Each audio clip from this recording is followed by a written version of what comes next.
Well, hey there, YouTube. Welcome back to the channel. Ironman3406 here.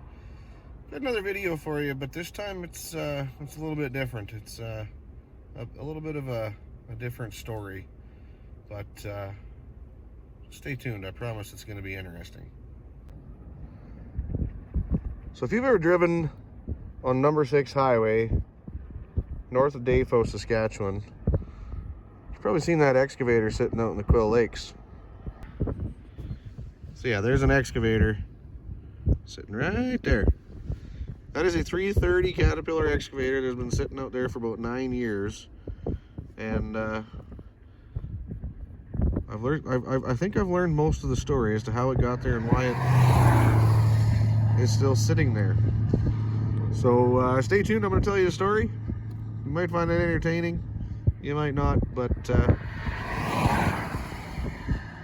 nonetheless, you're going to learn the story as to how a 330 excavator has been stuck in a lake for 9 years. Stay tuned. Just a quick little geography lesson for anyone who doesn't know where Saskatchewan is. Saskatchewan is the province identified on the map of Canada here in orange. It is the province that's hardest to spell and say, but the easiest to draw. As we transition to a satellite view, we're moving towards the small town of Dafo and the Quill Lakes. As we continue to zoom in, you can start to see where the excavator is sitting.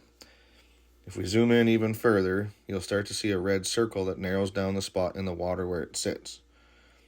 And there it is, right on Google Maps. You can look it up yourself if you want to. Now this is going to show a time lapse of the Quill Lakes starting in 1984, ending in 2022, to show you how the lakes have changed over the years. Pay special attention to 2011. The winter of 2010-2011 saw record snowfall levels, thus creating major runoff from the snowmelt. The years that follow see even greater water levels rise.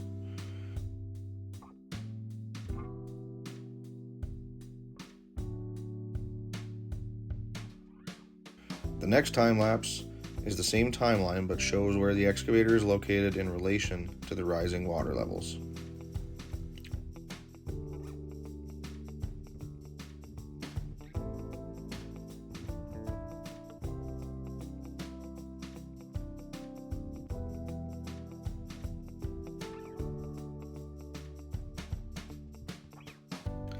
So why or how did all this happen? As water levels continued to rise from 2011, the waves and water started to erode the side of the highway away. The solution to this was to riprap or rock it. It provides a buffer between the dirt and the road to prevent erosion from water beating against it. The company that was doing this work, from what I found online via Facebook posts and conversations, started at the north side and worked to the south, digging test holes. I'm not sure what for. It was the route to get back to the north side where disaster struck. The operator called the supervisor, asking if there was any way that he could cross the lake without having to load up on a trailer and haul it back. The supervisor told him he could cross the old bridge.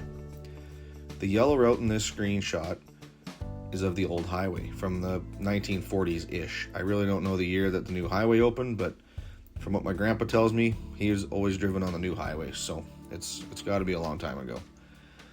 It was this old highway to which the supervisor was referring, and the old bridge. What they didn't know was that at some point in the past, both ends of the bridge had been dug out. Maybe to prevent anyone from trying to cross the old bridge when water levels were lower. I don't know that for certain. It just seems to make a little bit of sense.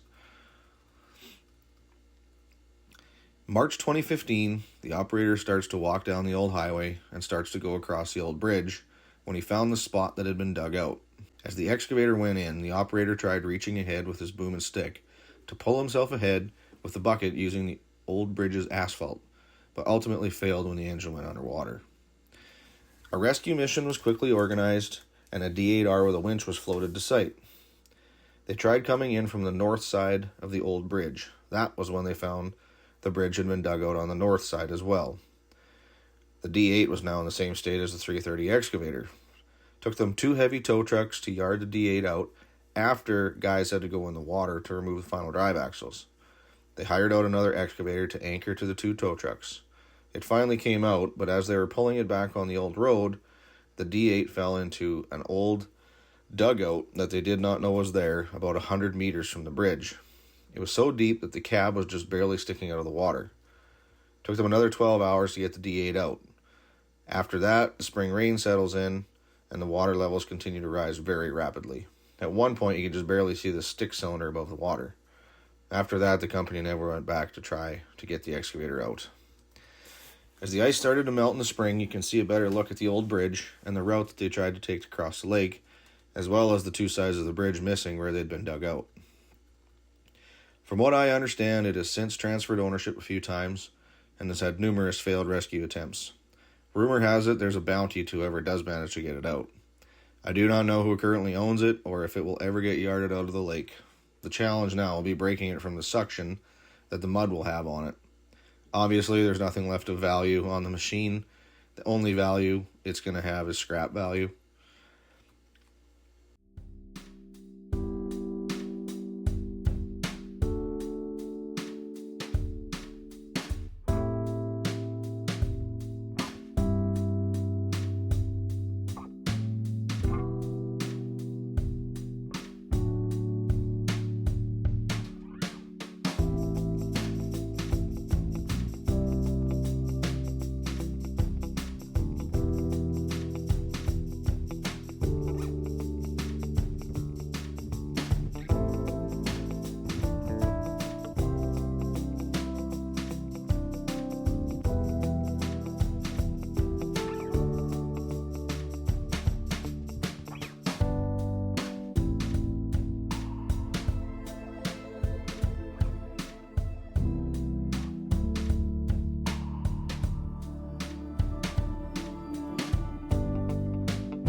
So there you have it, the story as I know it of the Quill Lakes excavator. And here it sits as of February 2024 when I grabbed this footage with my drone. Maybe it will remain forever as a structure for fish to habitat in, who knows. But as of March 2025, it's still there.